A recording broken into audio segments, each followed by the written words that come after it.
축구 역사상 가장 위대한 선수라 불리는 리오넬 메시.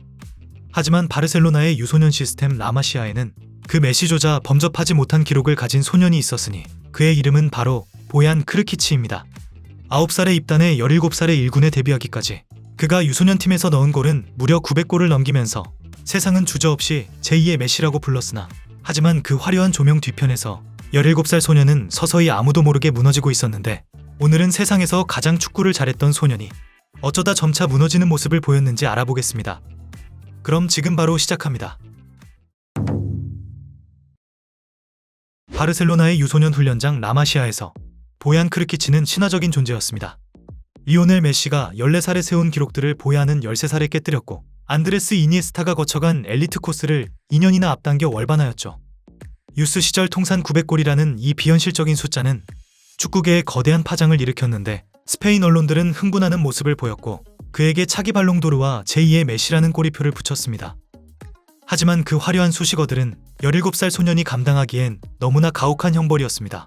보얀이 1군 무대에 데뷔하여 최연소 득점 기록을 세운 그날부터 그의 평범했던 삶은 완전히 사라졌는데 학교 정문 앞에는 파파라치들이 진을 치고 있었고 친구들과 떡볶이를 먹으러 가는 소소한 일상조차 스타의 사생활이라는 이름으로 생중계되기도 하면서 그는 또래들처럼 웃고 떠들 수 있는 소년이 아니라 바르셀로나라는 거대 클럽의 미래를 짊어진 상품으로 소비되기 시작했습니다.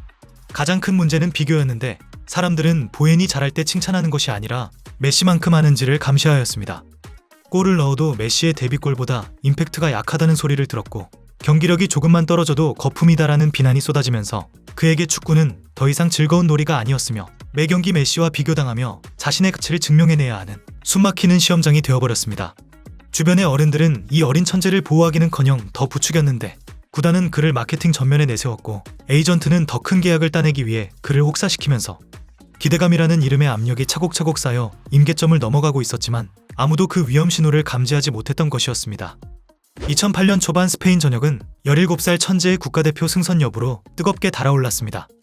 루이스 아라고네스 감독은 유로 2008 명단에 보얀을 포함시키겠다고 밝혔고 프랑스와의 친선 경기를 앞두고 그를 전격 소집했는데 축구 선수라면 누구나 꿈꾸는 최고의 영광이었지만 정작 당사자인 보얀에게 그 호출은 사형 선고나 다름없는 공포로 다가왔습니다. 소집 직전에 보얀의 몸은 비명을 지르기 시작했는데 훈련장으로 향하는 버스 안에서 심장이 미친 듯이 뛰고 눈앞이 하얘지며 숨을 쉴 수 없는 강력한 발작이 찾아왔죠. 그것은 단순한 긴장이 아니었고 죽을 것 같은 공포이자 바로 공황 발작이었습니다. 그는 식은땀을 흘리며 코치에게 도저히 갈 수 없다고 호소했으나 하지만 돌아온 대답은 위로가 아닌 차가운 계산이었습니다. 스페인 축구협회와 바르셀로나 구단은 긴급회의를 열었지만 그들의 걱정은 10대 소년의 건강이 아니라 대중의 반응과 선수의 가치 하락이었습니다. 천재 유망주가 병에 걸렸다는 사실이 알려지면 상품성에 흠집이 날 것을 두려워한 그들은 결국 대중을 속이기로 결정하는데 그렇게 발표된 불참 사유는 바로 위장혐이었습니다. 이 거짓 발표는 끔찍한 나비 효과를 불러왔는데 진실을 모르는 언론과 팬들은 어린 놈이 국가대표를 우습게 알고 배가 불렀다며 맹비난을 퍼붓기 시작합니다. 보얀은 억울한 모습을 드러냈지만 해명할 수 없었는데 사실은 너무 무서워서 못 갔습니다 라고 말하면 정말로 미친 사람 취급을 받을까봐 그는 입을 닫고 모든 비난을 홀로 감내해야 했습니다. 유로 2008에서 스페인은 우승을 차지하며 황금세대의 시작을 알렸지만 그 역사적인 순간에 보얀의 자리는 없었고 대신 그는 TV 앞에서 동료들의 환호를 지켜보며 깊은 자괴감에 빠져들기 시작했는데 위장염이라는 가짜 병명 뒤에 숨어서 그는 점점 더 깊은 고립의 늪으로 가라앉고 있었습니다. 2009년 펩 과르디올라 감독이 이끄는 바르셀로나는 전무후무한 6관왕을 달성하며 세계 축구의 정점에 섰습니다. 메시, 앙리, 에투사비, 이니에스타 등 보얀도 그 찬란한 별들의 틈바구니에서 팀의 주축으로 활약하며 웃고 있는 것처럼 보였습니다. 하지만 카메라가 꺼진 뒤 그의 삶은 철저히 파괴되어 있었고 그라운드는 그에게 꿈의 무대가 아니라 언제 발작이 일어날지 모르는 지뢰밭이었습니다. 경기 전날 밤이면 그는 극심한 불안감에 시달리며 약을 먹지 않으면 잠들지 못하는 상황이었고 경기장 터널에 서서 관중들의 함성을 듣는 순간 온몸에 혈액이 빠져나가는 듯한 현기증이 그를 덮쳤습니다. 드리블을 하다가도 갑자기 시야가 좁아지고 숨이 턱턱 막혀오는 순간들이 찾아왔지만 그는 허벅지를 꼬집어가며 정신을 붙들었습니다. 더욱 고통스러운 것은 이 싸움이 철저히 혼자만의 것이었다는 점으로 팀 동료들은 그를 조금 예민하고 내성적인 아이 정도로만 생각했다는 것인데 심지어 그를 아꼈던 펩 과르디올라 감독조차 보얀의 문제를 축구 내적인 슬럼프로만 해석했습니다. 더 적극적으로 움직이고 자신감을 가져라는 감독의 전술적 지시는 마음의 병을 앓고 있는 그에게 아무런 도움이 되지 못하는 공허한 외침일 뿐이었습니다. 그리고 보얀의 일상생활마저 무너지기 시작했는데 사람이 많은 식당이나 영화관은 갈 수조차 없었고 훈련이 끝나면 도망치듯 집으로 돌아와 커튼을 치고 어둠 속에 숨었습니다. 대인기피증과 우울증이 겹치면서 그는 점점 말수를 잃어가면서 세상은 그가 게으르다거나 성장이 멈췄다고 평가절하했지만 사실 그는 물밑에서 살기 위해서 필사적으로 발버둥을 치고 있는 상황이었습니다.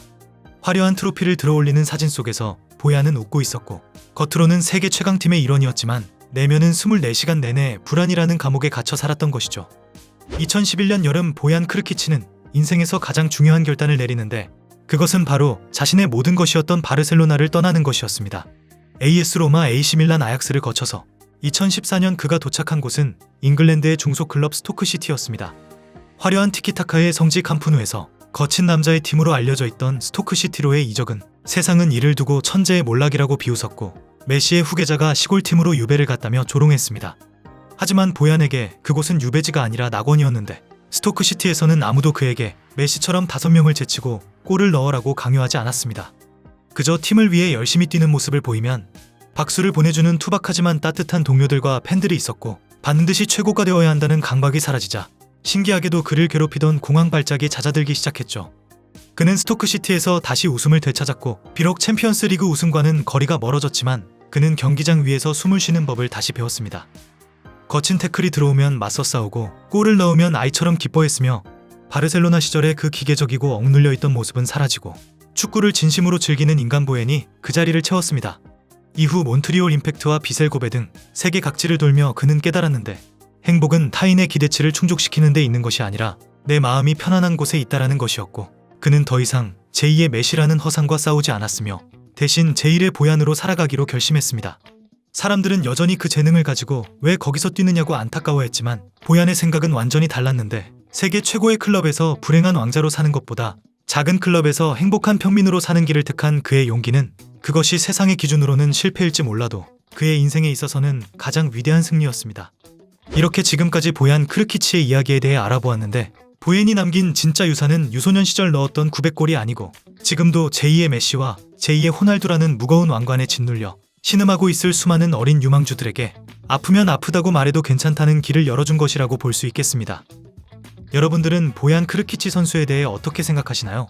댓글로 많은 의견 남겨주시면 감사하겠습니다. 그럼 이번 영상은 여기서 마치며 지금까지 에띵이었습니다.